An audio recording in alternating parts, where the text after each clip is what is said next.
In this video, Noah's going to show you how to hang and paint some doors while they're off the car. We got these two used doors. We got them prepped, sanded. One of them had a little bit of repair to do to it. And then we got them in the booth, masked off, wiped down with the cleaner, and tacked off. And now we are using a static gun to make sure that we discharge any static electricity. And what that's going to do is just make a cleaner job, because static electricity, kind of charges things to it, like dirt wants to stick to it. Well, by doing this, we're discharging that static electricity and have less likely a chance of getting dirt nibs in it. And anything we can do to prevent dirt and have to prevent sanding and buffing, that's always be a lot of time saved in the end. But he's going around here, and notice that we have these doors hanging, and this is going to be a silver. So any metallics or pearls or anything like that, you want to make sure that they're hanging the way they're going to be in the vehicle. That will make a difference depending on how well it matches. They say if it's a hood, paint it straight. I'm talking about when you're painting parts off of the vehicle. If it's doors, have them vertical like this. So you want them to be on the car like they're going to be setting for the best match possible. Another reason we're painting these doors off is because it's a lot easier to get to both sides and be able to paint the jambs and the inside, which they're different colors. They're used doors and they came different colors in the vehicle, so everything has to be painted. And another good reason for this is we brought the car in, the Nissan, and we looked up the paint code, we looked at our variances, and we selected the close silver that matched the car.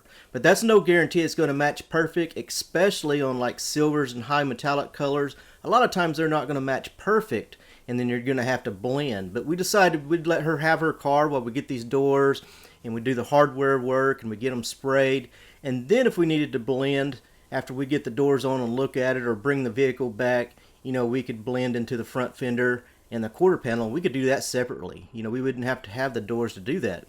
We would just prep the fender and the quarter and then blend in and then clear those. But we'll talk more about that here in a little bit. Right now what he is doing is painting the inside. Now we're not going to show you spraying the inside on every step, but I did want to show you this because we are having to spray the inside.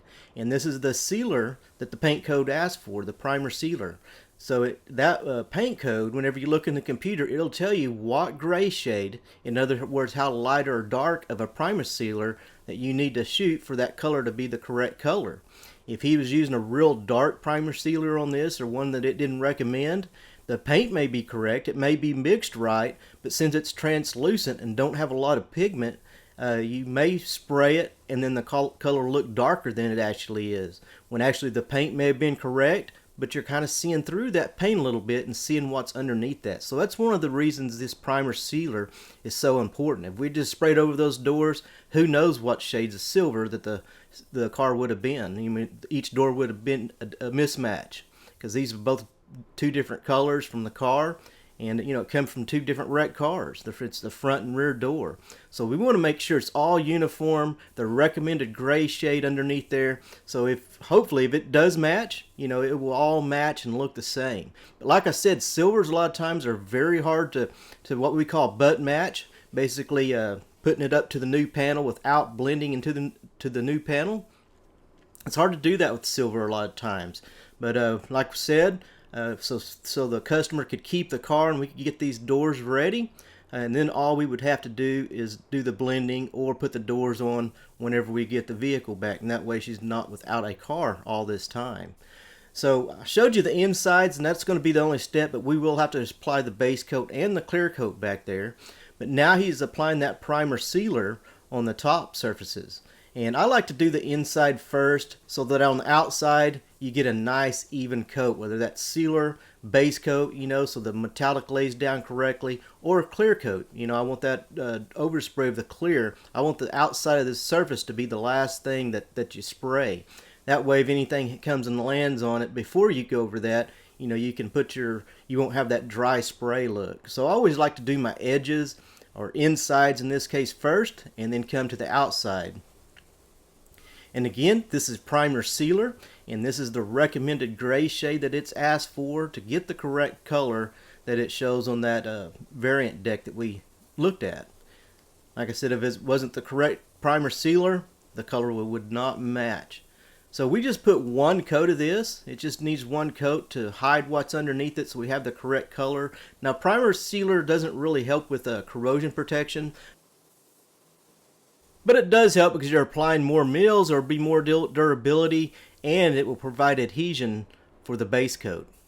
And notice how he's having to get to some of these angles. He may have to turn this gun upside down. Now you can't do that with any gun, with a cup gun, but these 3M PPS cups allows us to do that. Now we're putting our base coat on. Now notice he's not spraying the inside, because we did spray the inside, but just to save time, you know, we didn't video that. But we're just going to show you spraying the outside. Now this is waterborne that he is spraying. Works real well, but you do need a lot of air movement to, if you're going to spray this. If you're DIY at home, this is probably not the best option for you.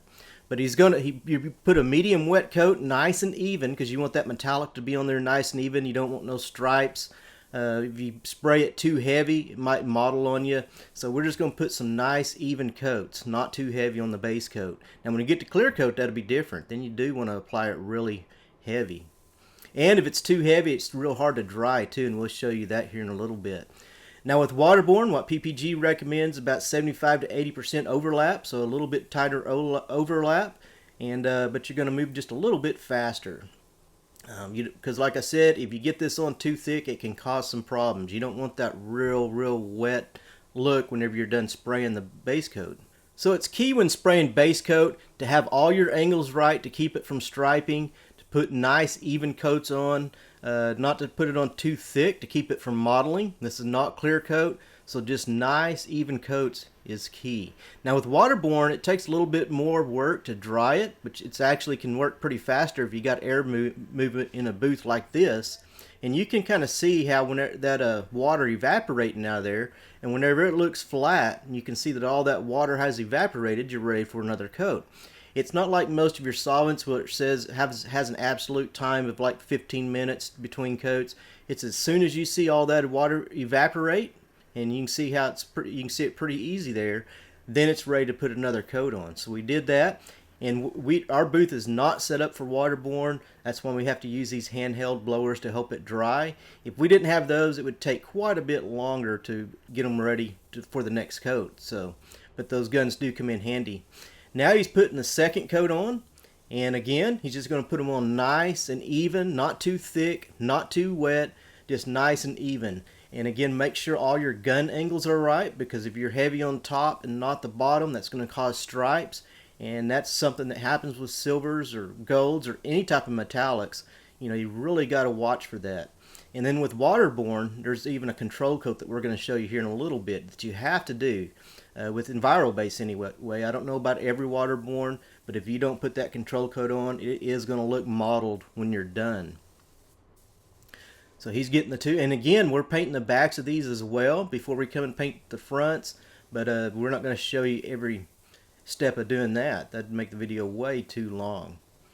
And he's getting the second door sprayed, and again, like I mentioned at the beginning of this video, if the door's set vertical like that, you want to set them up vertical. If it's flat like a hood, you want to set them flat, because that will make a better paint match whenever you go to put the panels on.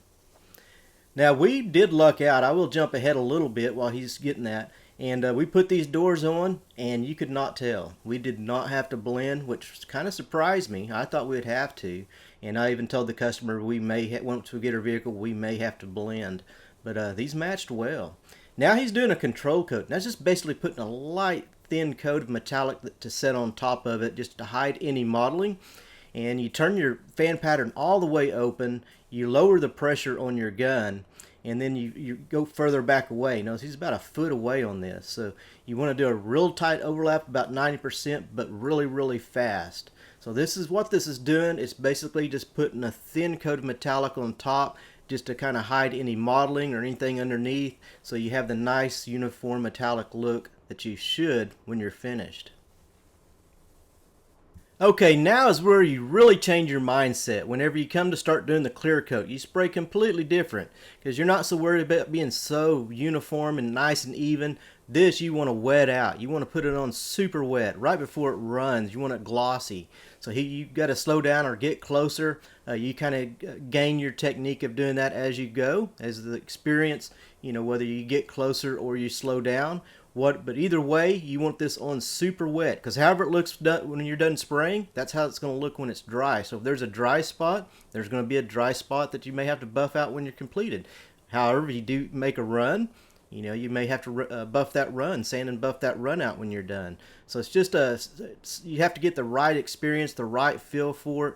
But you do want to get this nice and wet. And again, we did do the inside of this already. We sprayed the inside, and now we're following with the first coat of clear coat on the outside. Nice and wet, and you do want these full wet coats.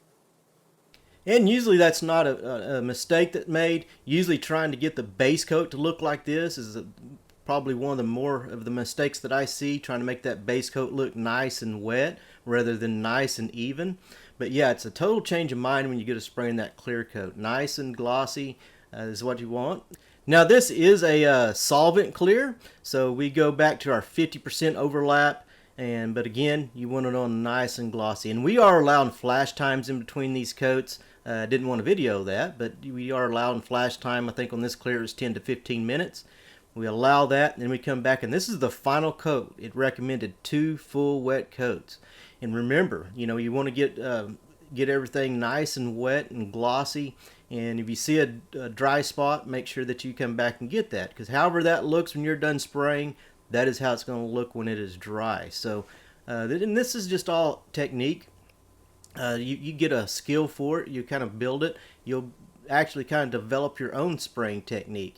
You know, if you have a tendency to spray a little bit further back, you know that you're going to have to spray a lot slower. As you become more comfortable, most painters will start painting a lot closer. But the only thing is, if you're spraying real close to the panel, you got to move really fast. And the problem about starting out that way, trying to be too close when you start out, is if you are too close and you hesitate or something happens, you step on the hose and it holds your gun still for a minute, or just a number of things can happen. If you've ever sprayed, there's like 1,000 different things that can go wrong, it seems like. But if you hesitate just for a second, it's going to run on you because you're putting it on so thick and so close. And if you're a little bit further away and you hesitate a little bit, you know, you might still be able to get away with it. So that's just something each painter has to develop, kind of like welding. You know, no two welders weld exactly the same, and no two painters paint exactly the same either. So so after he gets this second full wet coat, we'll let them dry, and then we'll call the customer, tell her to bring the vehicle in, and we're going to put them on. We'll put the doors up to it and see how well we think they match, and which we did. I don't think I've got any after pictures. I didn't have time, but they match perfect. I mean, it looked good. We called the customer, had her bring her Nissan in. We installed the 2 doors, put all the hardware back on, and it looked great. Noah did a great job on this. And that, my friends, is how you spray doors off the car. If you have any questions or comments, go down below. Thanks for watching, take care, and we will see you in the next video.